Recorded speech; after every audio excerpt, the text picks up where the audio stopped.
Your credit score is one of the most powerful numbers in your financial life, and most people have no idea how it actually works. It determines whether you get approved for an apartment, whether you qualify for a car loan, what interest rate you pay on a mortgage, and in some cases, whether you even get the job you applied for. Here's what's wild. Millions of people are walking around with a credit score that's quietly costing them thousands of dollars every single year, and they don't even know it. Today, we change that.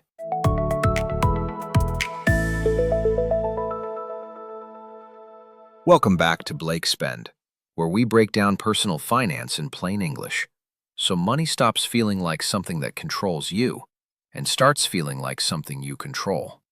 In Episode 1, we talked about where your money is leaking. In Episode 2, we built the budget system to stop the bleeding. Today we go one level deeper.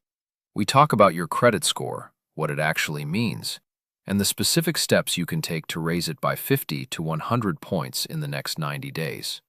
These are not hacks. They're not loopholes. They're the real mechanics of how the system works, and once you understand them, you can use them to your advantage. If this is your first time here, subscribe right now. Every week, I drop one money topic that actually moves the needle. No jargon, no judgment, just real steps for real life. Let's get into it. Let's start with the basics. A credit score is a three-digit number, typically between 300 and 850, that represents how reliable you are as a borrower. The higher the number, the more trustworthy lenders consider you, and the better the financial terms you qualify for. The most widely used scoring model is called FICO. Lenders use it to decide whether to approve your application for a credit card, a loan, or a mortgage, and at what interest rate. A difference of just 50 points on your credit score can mean paying hundreds or even thousands of dollars more in interest over the life of a loan. Here's what the ranges look like. A score below 580 is considered poor. Between 580 and 669 is fair. Between 670 and 739 is good. Between 740 and 799 is very good. And anything above 800 is exceptional. Most people fall somewhere in the good to fair range, which means there's real, meaningful room to improve. And here's the thing, your credit score is not fixed. It's not a permanent judgment of your character. It's a living number that responds to your behavior. The right actions, done consistently, will move it, and we're going to walk through exactly what those actions are. To raise your score, you need to understand what actually goes into it. Your FICO score is calculated based on 5 factors, and they don't all carry the same weight. The single most important factor is payment history. This accounts for 35% of your score. Every time you pay a bill on time, it works in your favor. Every time you miss a payment, it works against you, sometimes significantly. A single missed payment can drop your score by 60 to 110 points, depending on where you're starting from. The second factor is credit utilization, how much of your available credit you're actually using. This makes up 30% of your score. If you have a credit card with a $5,000 limit and you're carrying a $4,500 balance, your utilization is 90%, and that's dragging your score down hard. The general rule is to keep utilization below 30%, but if you really want to maximize your score, aim for below 10%. The third factor is length of credit history, 15% of your score. This one rewards patience. The longer your accounts have been open, the better. This is why financial experts often say, don't close old credit cards even if you don't use them. Closing an old card shortens your average account age and can drop your score. The fourth factor is credit mix, 10% of your score. Lenders like to see that you can manage different types of credit responsibly. A credit card, a car loan, a student loan. You don't need to go open accounts just to improve your mix, but it's good to understand that diversity works in your favor. The fifth factor is new credit inquiries, the remaining 10%. Every time you apply for a new credit card or loan, the lender does what's called a hard inquiry on your credit. Each hard inquiry can drop your score by a few points temporarily. Multiple applications in a short window can add up, so avoid applying for new credit unless you have a specific reason to.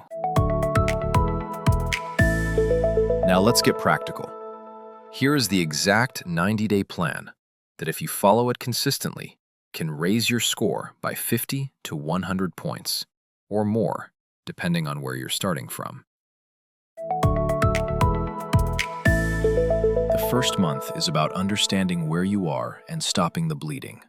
Step 1. Pull your free credit report. In the United States, you're legally entitled to a free credit report from each of the 3 major bureaus: Equifax, Experian, and TransUnion, once per year at annualcreditreport.com. Pull all 3 and look for errors: wrong account information, accounts that aren't yours, incorrect late payment records. Errors are more common than people think, and disputing them can produce fast results. Step 2. Set up autopay on every bill. Payment history is 35% of your score. The fastest way to protect it is to make sure you never accidentally miss a payment again. Even a single missed payment can haunt your credit report for up to 7 years. Autopay removes the human error from the equation entirely. Step 3. Stop applying for new credit. Every hard inquiry drops your score a few points. During this 90-day period, you want your score moving up, not getting dinged by unnecessary applications. Month 2 is where most people see the fastest movement in their score, and it comes down to one thing: credit utilization. If you're carrying balances on your credit cards, paying them down is the single highest leverage action you can take. Getting your utilization below 30% can produce a noticeable jump in your score within 1 to 2 billing cycles. Getting it below 10% can push it even higher. If paying down the balance isn't immediately possible, there's another strategy. Request a credit limit increase.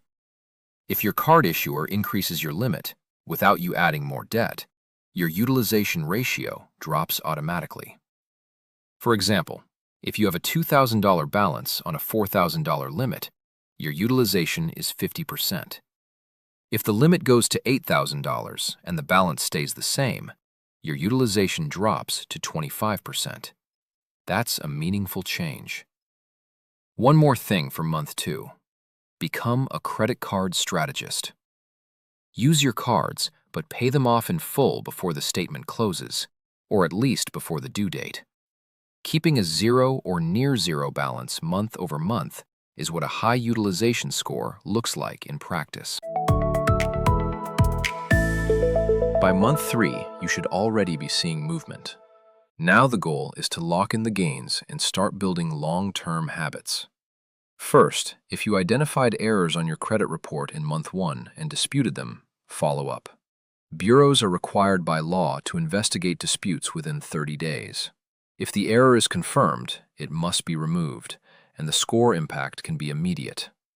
Second, keep your oldest accounts open. Even if you haven't used a credit card in 2 years, closing it shortens your average credit history and can drop your score. Instead, put a small recurring charge on it, a streaming subscription, for example, and set up autopay. The account stays active, and you never have to think about it again. Third, consider a credit builder tool if you're starting from scratch or recovering from serious damage.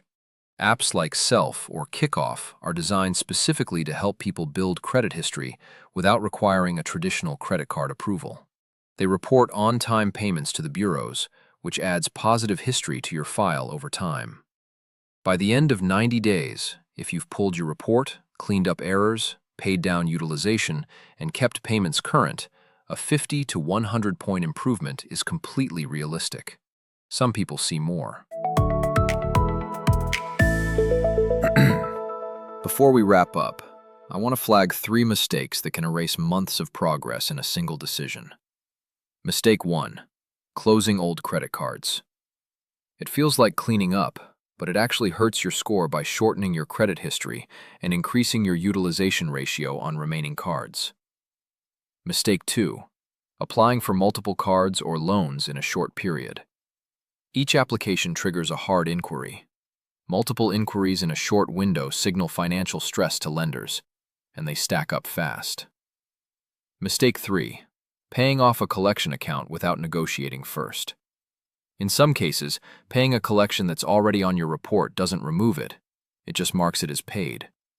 Before paying, ask the collector to agree in writing to remove the account from your credit report in exchange for payment. This is called a pay-for-delete agreement, and it's worth trying before you hand over any money. Here's your action plan for this week. Go to annualcreditreport.com. Pull your free report from all 3 bureaus and look for anything that doesn't belong.